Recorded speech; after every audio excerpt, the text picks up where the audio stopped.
Okay, so I'm very excited to introduce our guest speaker today, Miss Kelly Armstrong. She's a passionate leader in economic development who spent her career bringing people and ideas together to strengthen communities. She is now the president of the Kenosha Innovation Neighborhood, where she's leading efforts to turn the old Chrysler site into a vibrant space for living, working, learning, and connecting. So please help me give Miss Kelly a round of applause.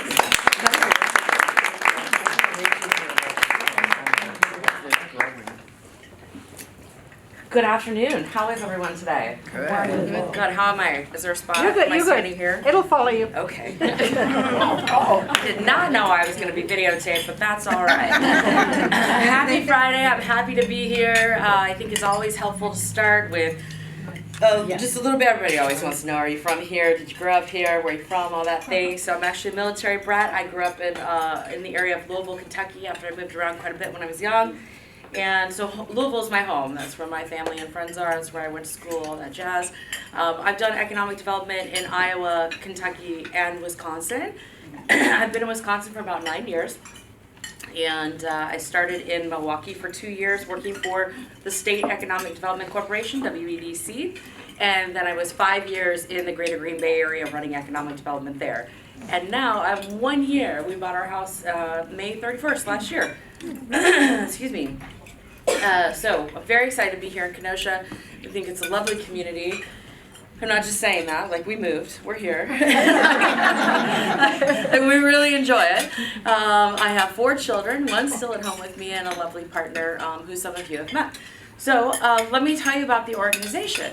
The organization itself, the Kenosha Innovation Neighborhood, is an independent 501c3 organization. They do have a board of directors that I report to, and I was the first employee. So we are also a startup, which is a whole lot of fun, lots to do, and you wear a lot of different hats. And I know Brooke asked me earlier what a typical day is, and honestly, there just isn't one. You're just all these components all at one time. So. What I'm going to take you through really quickly are kind of our 4 focus areas. We have 4 buckets, really, that we focus on. And the first one is probably the most obvious. That's the 107-acre site that you're all familiar with. Automotive manufacturing for well over years. Anybody know what that site started as? Chrysler. Before automotive? What? Before automotive? Good. Nope. Sterling bicycles in the 1890s. So it was a bicycle manufacturing plant in the 1890s. And then by 1902, it was automotive manufacturing. And in 1902, we were the second automotive manufacturer in the country. And the year before Henry Ford built his plant in 1903. So tell your friends, because I need all the Kenoshans to tell that story of how we are super innovative and really a part of that history. And the other thing that's interesting at that time too, and I'm sure a lot of you have more history about Kenosha than I could possibly know, but just a few things that I think are really interesting. The same time in the early 1900s, you have automotive that's new, right? This is brand new technology rolling off. And then you've got Snap-on, who relocated from Milwaukee, about 20 blocks south of our site, right? The last time I checked, Snap-on had over 1,300 patents on their patent wall. So a lot of innovation happening there. And at the same time, you had Samuel Cooper, who is now Jockey, who's celebrating their big anniversary next year in 2026, all in the same space, right? The other thing that's interesting about the history of the site is that this would have been on the outskirts of town when it was developed, right? Town was town, right? The lakefront, downtown. So all you had was land out there, and that's probably why it was 100 acres by the time it was in 1905. It was already a 100-acre site, which is actually unheard of in an economic development project. Usually it takes decades and decades to build that out. But they had a test track and all that jazz. So anyway, just interesting. And then in its heyday, which would have been like the 50s, you had over 14,000 employees on the site. Right, that's pretty significant economic driver for the community.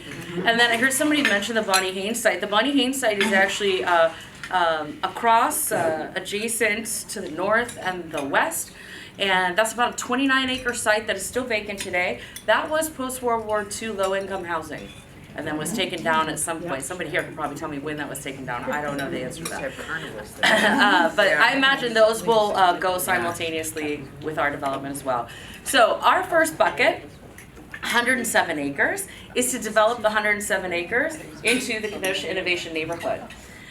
We are building a neighborhood. It's not a business park. It's not an industrial park, so there will be housing. We cannot have any single-family owner-occupied housing, because that is usually the first question I get.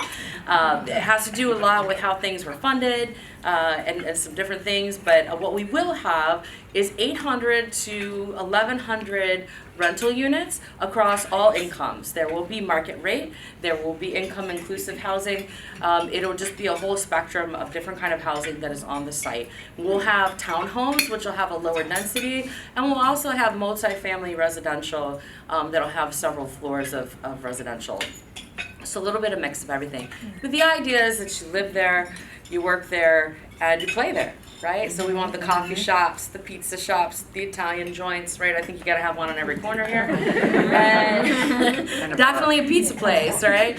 And then we'll continue to build that out. But what is meant to be the anchor institutions for the site are both the Kenosha Innovation Center, which is the building that you see under construction right now, and Lakeview Tech Academy. So that's our second bucket. Right? Anybody familiar with Lakeview Tech Academy? Yes. Second highest ranking high school in the state of Wisconsin, and top 7 in the Chicago Metro. Wow. So pretty impressive. They have 3 tracks. These students only do these 3 tracks. It's biomed, IT, or engineering through manufacturing. And that's a partnership with Gateway Technical College. And so Gateway Technical professionals teach some of those classes, and then these students come out with dual credit, which gets them just ahead of the game as they're running into the workforce. And we want all of them in our workforce on the KIN site because we want to have future forward jobs within the Kenosha Innovation Center. So this is our second bucket. It's the Kenosha Innovation Center. We will curate the tenancy and the programming of the building, meaning who's in the building and what happens in the building. That is also our job. So we're working on that right now, and we are really focused on technology companies, research and development companies, also life sciences companies, and any supporting services around that. We have a large focus on entrepreneurship, and that really goes into our third bucket, which is building out the entrepreneurial ecosystem. And what that means really is cohesively bringing together all the resources and partners that are in this space. So we have those partners already here, and there will be more that come online. But it's if you don't know who they are, you don't know how to access that network, you don't know what door to knock on. So I say this in mixed audience, it's always funny because it's just age. I'm hitting this age and you just don't know where the age references are, right? So come and knock on our door because we're going, see, I knew that hit well here. I did. And we will be the front door to the entrepreneurial ecosystem. So if you need help getting started, you're not sure where to start, even from a napkin stage, we call that back of the napkin, you're writing out your idea or sketching it out, bring it to us. We're going to help you figure out how to navigate the system. We're going to have resources for you, not always the monetary resources, but we have mentors. We have all kinds of wonderful, but you know, one thing I have really found amazing about this community is that people want to give back. They want to be engaged. They want to help people. So we have a lot of great experienced people that can help startups and entrepreneurs. And so we'll be going down that path and building out that ecosystem so it's easy for you to connect and quick for you to launch your company. And so the fourth bucket is really around upskilling and skilling. And we will do that through partnerships primarily. But what that means is, as we bring these future forward jobs into this area, we want to make sure every Kenoshan has access to these jobs if they want it, right? So you have to make sure that you're staying up to skills. You're upskilling and skilling, right? And I think a great example is, it doesn't mean somebody doesn't have the skill, but even today, right? AI is a hot word. Everybody wants to talk about it. What do you do with it? How do you use it? All of things, right? But that you really do have to understand how to incorporate AI into every industry. It's across the board. It's not just for, writing emails and social posts and things like that, but it's actually very, will become very integrated into the manufacturing process and a lot of other industry processes too. So making sure that our folks are the best talented workforce that can be offered in the Midwest, right? So those are our 4 tasks. Easy, right? That is why when people ask me what a typical day is, I say there really isn't one, because we're touching all 4 of those buckets all the time. Usually I have a presentation, so just shy of that. I do want to talk just a little bit more about the development of the site, and then I can wrap up on that. But the site itself, because it is so heavy residential, right? It was on the outskirts of town, all the residential built up around it, because everybody, what did they want? It's so funny, cyclically, right? They wanted to work there and walk to work and walk home and go to the bar and go to the pizza joint. Like, we're just trying to recreate what was happening in the 1900s, right? It's kind of fascinating how you go full circle when it comes to economic development. So anyway, we'll be building hopefully all of that. We have additional space for office, tech, and medical. We do hope to have a medical presence on site. We want that medical presence, whatever it is, to also tie into some kind of workforce development, so that we're giving hands-on experience for students and professionals to upskill, to be able to have that skill set here and continue to grow that pipeline here in Kenosha. Additionally, we'll have the housing, which we already talked about, and then, yeah, that's the whole 107 acres. There's also green space throughout that will need to be activated and all of that. So I'm happy to take questions. Look, I could talk for a couple hours before we get into all the details of everything. This is my really quick version, but happy to take questions and curious to hear like what you're hearing and all of that. I will tell you that,